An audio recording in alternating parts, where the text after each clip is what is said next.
Klein's life began in violence. His father beat his mother to death, then dragged Klein in front of Judge Dredd as a human shield. Klein's only words were, "Shoot him," and Dredd did. The boy's father died in a flash of gunfire, leaving hatred to raise him. Klein never forgot that moment. The judge standing tall, the smoking gun, the badge. Right then, he knew what he wanted, what he needed. At the Academy of Law, Klein excelled in combat training. He welcomed the discipline, the drills, the hardship, but he never bonded with his peers. They called him creepy, mocked his past.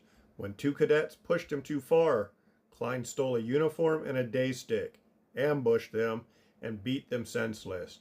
Everyone knew he had done it, but the instructors chose to look the other way. He graduated near the top of his class. On the streets, he embraced the uniform with pride. His reputation grew, quick to act, ruthless with suspects. Citizens saw cruelty, commanders saw results. Even reprimands for excessive force felt like backhanded approval. Klein wore his father's death like a badge of honor, telling anyone who would listen, "Judge Dredd shot my daddy." Then came the case of Maxine Quinn, a murdered slabwalker who reminded him of his own mother.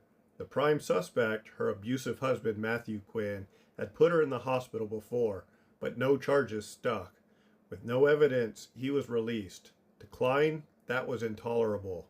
He stalked Quinn in his spare hours, making him live in fear.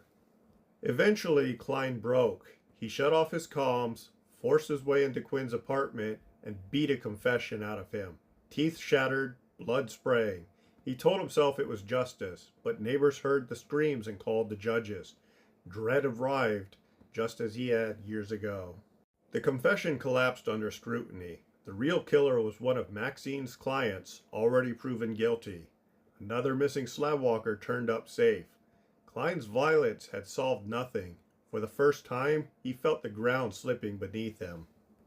When Dredd confronted him, Klein leveled a gun, desperate to justify himself. He claimed he wanted Dredd as his instructor, wanted him to see what kind of judge he had become. But Dredd's answer was cold. "You're no judge." The words cut deeper than any blade. Klein caught sight of his reflection, realized with horror how much he looked like his father. He screamed no, but the cycle had already run its course. One more burst of gunfire, and it ended the only way it could, with Judge Dredd's judgment.